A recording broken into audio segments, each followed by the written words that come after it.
Ça c'est nous, après avoir passé une sale nuit bien venteuse au sommet du Pas de Follet, situé à 1351 mètres d'altitude dans le massif du Vercors. D'ailleurs, je suis sûr que plein de personnes ne connaissent pas le Vercors et toute sa beauté.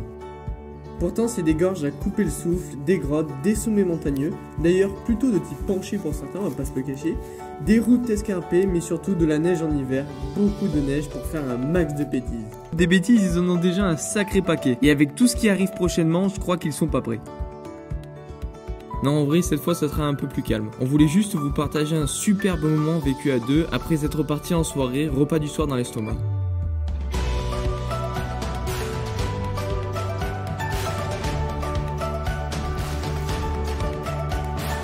Ce soir il faisait assez chaud, peu de vent, mais le soleil déclinait petit à petit, laissant place bientôt à la nuit. Mais avant ça, bien sûr un peu de marche nous attendait. Un petit 4 km de montée juste pour chauffer les cuisses, et entre nous, franchement c'est passé crème.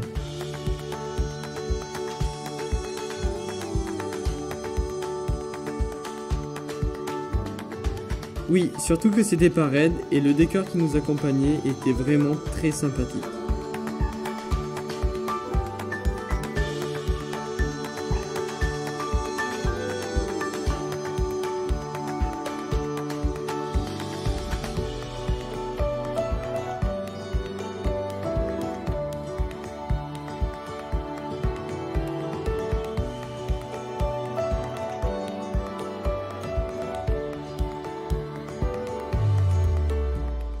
Bon, à ce moment précis, il y avait un vent de fou, ce qui nous a d'ailleurs fait passer une nuit de qualité. Mais bref, là nous étions arrivés à la forêt domaniale de Quinte, et franchement, la vue était déjà pas si mal. En plus, avec le soleil qui se couchait, tout devenait orangeâtre, ce qui permettait de rendre encore plus belle notre fin d'ascension. Ascension qui n'était d'ailleurs plus très longue puisque nous apercevions déjà le sommet.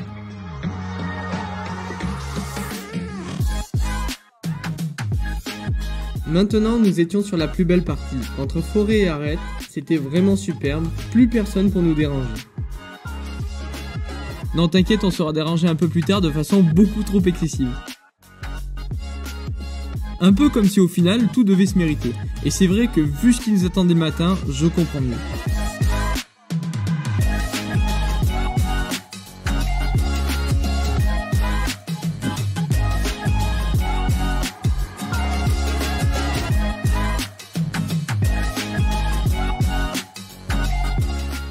Bon et bien, nous étions arrivés à notre endroit voulu. Je tiens quand même à vous annoncer la petite info funistique, qui était que nous avions vu en contrebas des chamois faire bronzette au coucher de soleil. Bref, assez parlé, il était déjà 21h30 et il fallait absolument monter notre tente avant la nuit noire. Mais vous allez voir que on s'y est pris beaucoup trop tard.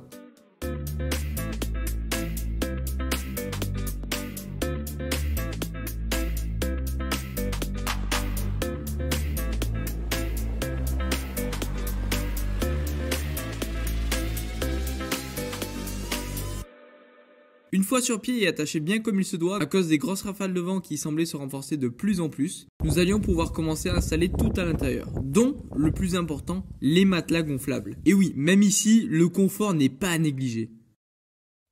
Et parce qu'on chipote, on entoure les oreillers avec un drap de coton parce que monsieur ne supporte pas le synthétique.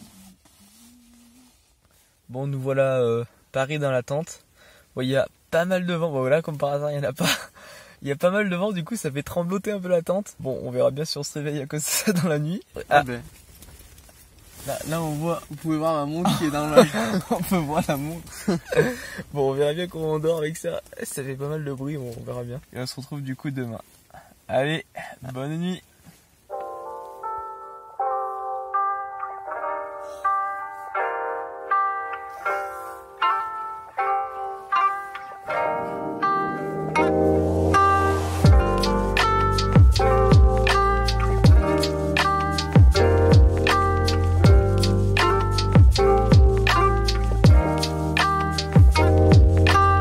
Le matin, je me réveillais un peu avant Julien et je ne m'attendais pas à une telle vue. Juste émerveillé par tant de beauté. Le soleil éclairait de ses plus belles lueurs l'intégralité du paysage.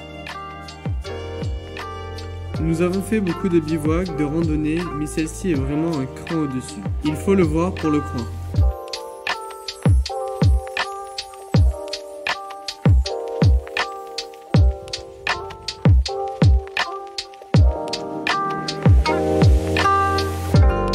On en profita donc pour petit déjeuner, pieds nus, le soleil pleine face, nous étions dans un rêve.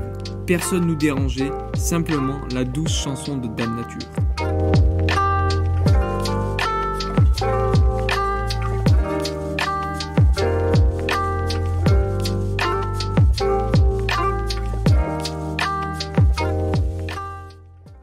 Et puis, comme d'habitude, il fallait penser à ranger. Bon, cette fois, c'était quand même plus cool. Bon, peut-être plus cool, mais c'était tellement beau qu'on n'avait pas envie de partir. Mais bon, toutes les bonnes choses ont une fin et il fallait se décider. On plia les sacs de couchage, oreillers, draps, tout ce qui était à l'intérieur de la tente. Tout devait rentrer dans un sac. Mais ça, c'était tranquille quand on n'avait pas de réchaud, nourriture, ustensiles. D'ailleurs, quand on aura tout ça, il nous faudra un porteur, je pense. Ah oui, ça c'est sûr, et si quelqu'un veut se porter volontaire, n'hésitez pas de nous le dire dans les commentaires. N'empêche que pour une première, la tente est vraiment cool. Le seul truc qu'on pourrait lui reprocher, c'est qu'elle n'est pas vraiment opaque, donc vous êtes réveillé avec le soleil, mais au moins vous pouvez bien profiter. Bon, ranger c'est bien, mais descendre c'est mieux. Enfin, ça dépend, mais bon là c'était mieux.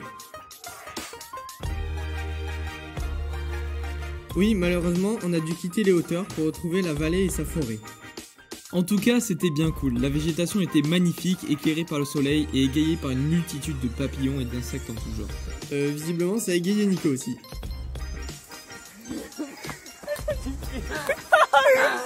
Enfin bref, tout ça pour vous dire qu'on se retrouve très vite pour une prochaine aventure et sûrement beaucoup plus fraîche.